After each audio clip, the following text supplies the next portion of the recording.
सोचिए, महाभारत का एक ऐसा किरदार जिसे कभी न मरने का श्राप मिला हो, एक ऐसा योद्धा जो हजारों साल बाद भी शायद आज हमारे बीच ही कहीं मौजूद हो।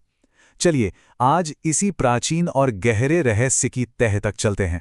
ये सिर्फ एक कहने की बात नहीं है, ये कहानी है एक अमर योद्धा के कभी न खत्म होने वाले दर्द की, एक ऐसी सजा की जो वक्त के साथ खत्म नहीं होती बल्कि और भी गहरी होती जाती है। यही वो सबसे बड़ा सवाल है जो सदियों से गूंज रहा है और आज हम इसी की पड़ताल करने वाले हैं। क्या ये सिर्फ एक पौराणिक कहानी है या फिर इसमें सच्चाई का कोई अंश भी छिपा हुआ है? तो सबसे पहले चलिए नजर डालते हैं उन दावों और अजीबोगरीब घटनाओं पर जो आज के दौर में इस रहस्य को और भी पुख्ता करती हैं। मध्य प्रदेश के बुरहानपुर के पास एक किला है, असीरगढ़ का किला, जिससे इस पूरे रहस्य का केंद्र माना जाता है। वहां के लोगों का मानना है कि किले के अंदर जो गुप्तेश्वर महादेव मंदिर है, उसमें कोई अदृश्य शक्ति हर सुबह पूजा करती है। मतलब मंदिर रात भर बंद रहता है, पर जब सुबह दरवाजे खुलते हैं तो शिवलिंग पर ताजे फूल और चंदन चढ़ा मिलता है। सवाल यह है कि आखिर कौन है वो? एक और बड़ा दिलचस्प किस्सा एक स्थानीय वैद्य से जुड़ा हुआ है। कहते हैं कि एक बार उनके पास एक बहुत ही लंबा चौड़ा मरीज आया जिसके माथे पर एक ऐसा जख्म था जो कभी बढ़ता ही नहीं था। वैद्य ने जैसे ही उस जख्म को देखकर कहा कि ये तो सदियों पुराना लगता है, वो रहस्यमय इंसान पलक झपकते ही हवा में गायब हो गया।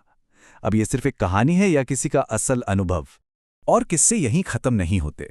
नर्मदा नदी के किनारे और यहां तक कि इंटरनेट पर वायरल हुई कुछ वीडियोस में भी एक ऐसे ही विशाल और रहस्यमयी आदमी को देखने के दावे किए गए हैं। और एक बात जो इन सारी कहानियों में कॉमन है वो ये कि ये इंसान अक्सर अपने माथे के दर्द को कम करने के लिए लोगों से तेल मांगता है।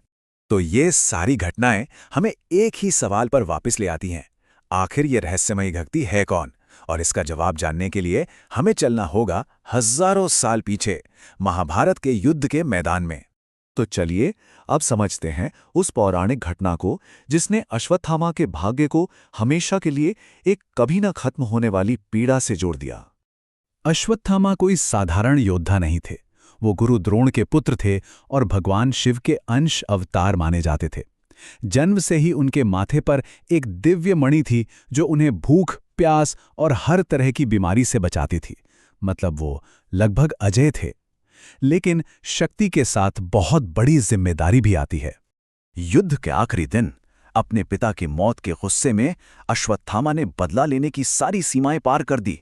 उन्होंने रात के अंधेरे में पांडवों के सोए हुए पुत्रों का वध कर दिया। और यही नहीं रुके, उन्होंने पांडवों के आखिरी वंश को खत्म करने के लिए उत्तरा के गर्भ में पल रहे बच्चे पर ब्रह्मास्त्र का प्रयोग कर दिया। ये एक ऐसा अपराध था जिसे माफ नहीं किया जा सकता था। और इसी घोर अपराध के लिए भगवान कृष्ण ने उन्हें ये भयानक श्राप दिया।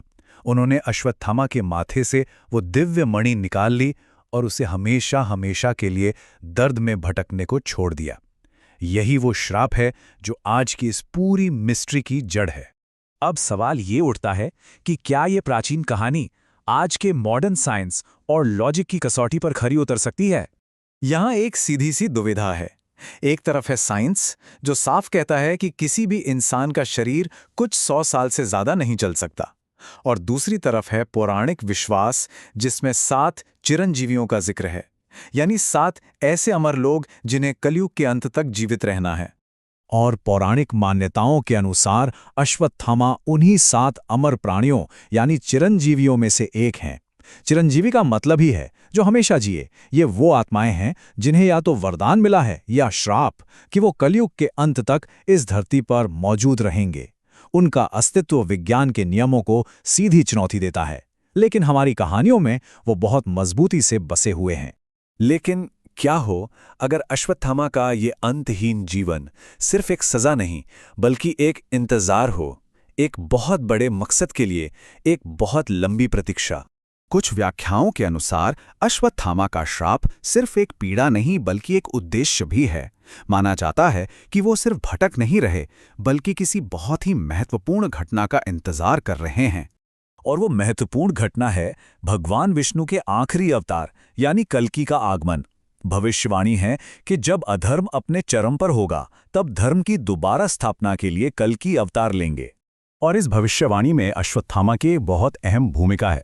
कहा जाता है कि अश्वत्थामा ही कल की अवतार को शस्त्र विद्या की शिक्षा देंगे और धर्म की स्थापना में उनकी मदद करेंगे। तो अगर इस नजरिए से देखें तो उनका श्राप एक महान उद्देश्य के लिए एक लंबी तपस्या बन जाता है।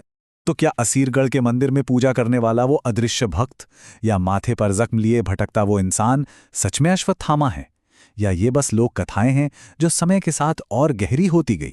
इसका जवाब शायद विश्वास और तर्क के बीच में कहीं छिपा है, और ये फैसला हर किसी को खुद करना है।